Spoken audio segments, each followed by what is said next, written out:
their efforts? Getting of Hindus together in India and enacting or enabling a nationalistic government which has delivered in terms of all the fronts. Now, there is one more problem. This is a 24,000-year-old civilization. Sanatan is 24,000 years old. This is now scientifically proved. This is not what I am saying. Now, when you are 24,000 years old and you have survived the time, you have survived 1,000 years of onslaught by foreign invaders, and to add to the problem, now the Indian diaspora, it's a very mini microscopic minority, especially Hindus when they go all over the world. You look at US at the topmost IT companies. Now Hindus have started entering the political business or the political parties of the US. So this emergence of Hindu globally as a good CEO, as a good politician, as a good taxpayer, as a good student, and as an academic talker is irking a lot of world. So a lot of people are getting together. How do we dismantle this? The best way to dismantle this is to go and attack the root. Oh, Hindu phobia is Hinduism, this and while as Hindutva is a way of life. That is what the Honorable Supreme Court says. Look at any of the Hindu sculptures that 24,000 years. They never mention the word Hindu. It is mentioned Manav, it is mentioned human. So the teachings are for the entire world. We believe in Vasudevam Kutumbakam. We believe in Sarve Santu Niramaya. That is why we send vaccines to the whole world. We send vaccines to the whole world. We didn't ask money for it. We were not in the business of making trillions in the pandemic. So this rise, when you send the Mangalyaan to the moon at a cost which is less than a Hollywood movie, that is what it is. When you send 107 satellites, that is what it's the world. When you roll out your own design aircraft carrier in the shortest possible time in the minimal cost for sea trials, that is what irks the world. The emergence of India and the emergence of Hindu at the global stage is what is irking a lot of world. Who are the people behind it?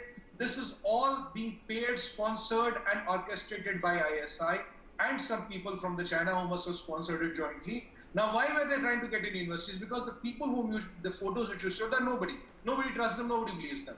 Now, what they're trying to do, they're carefully trying to get a word of Harvard, Stanford, X, Y, Z, so that these names add legitimacy to the cause, so that people across the world say, Harvard, okay, Stanford. Today, Stanford denied, they're not involved. So the problem is, Uday, they might have even tricked these people into some kind of thing. You say they say they're sponsoring them. Sponsoring should be because of three kinds. You pay anything to get sponsored, we just use your name as a sponsor. Thirdly, you pay a lot of money to sponsor the program. So there's quite a possibility a lot of alumni or some people who are known must have used their names to add legitimacy to this cause.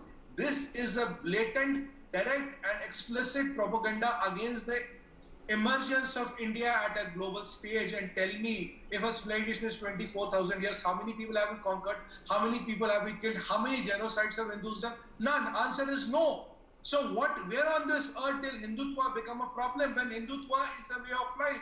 Which culture, Sri Bhagavad Gita, Mahabharata, Ramayana, which culture says go and kill? Which culture says go and kill in the name of religion? Nobody says. Which culture says you will kill somebody and you will go to heaven? Nobody says like that. How many holy wars, how many jags, how many crusades have we started? We have not started anything. So when these people are making their, they are making their aura felt on the world stage, and when they go to the different countries and they have started taking positions of power in the corporate sector, in the economic sector, and in the political sector. So there are a lot of people who want to use these occasions and who want to use the names of these powerful universities to cause or make a mole out of a mountain where nothing exists. And they are blatantly saying we are not against Hindu, we are against Hindutva. I ask them, what is the difference between Hindu and Hindutva? I mean, how can a 24,000-year-old civilization be threat to anybody? How did they survive for 24,000 years? Do we have an answer to that? The people who do it should be named, shamed, and, called out. And I have been always saying, I urge the government of India, I request the government of India, time to start a World Sanatan Day or a World Sanatan Week. Let the people know what have been the contributions of Sanatan. The first surgeon was Dr. Charak. Invention of medicine, invention of surgery, invention of binaries, those sign tables, Varha, Mira, Aryabhatta. I can keep on naming people after and people who have contributed to the humanity as such. Why these things are not highlighted? Why do we let these nefarious characters who are paid by ISI in China and lobbies like them to hijack the agendas? This is what needs to be countered. It's good that you are bringing it up. It is good let the people know such attempts are being done to malign the most peaceful community on planet Earth. Uday. Yes, let me in fact. First of all, this is a very concerted conspiracy to deny Indians and Hindus what they rightly deserve at the world stage. So what are you trying to do? You are trying to discredit the source. You are trying to attack the roots. That's the best way to dismantle a business. Put a bomb inside in the basement.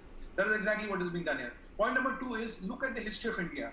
Parsis, Yazidis, Jews, the communities which have not got shelter anywhere and were persecuted around the world, they have come and settled in India. Will it be wrong to say there are more Muslims in India? They live in Pakistan and whole Middle East and and America put together. The second highest number of Muslim population is in India. Would I be wrong to say that Muslims Sikhs are, by the way, outshot of Hindus, Yazidis, Jews, and Parsis, their population has grown in over the years? Will I be wrong to say that the Hindu population is the only one which has depleted?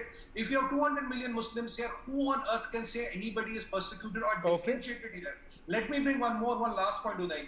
The myth they are trying to spread is about the RSS. RSS is the only organization which is in existence for 95 years. It is present in 156 countries. RSS runs the biggest chain of schools, 36,000 schools in the India, and all religions people can be are students. So where on this earth does RSS become a terrorist organization? Okay. What does well, we'll be keeping an eye on this. We'll be keeping an eye on this. We've run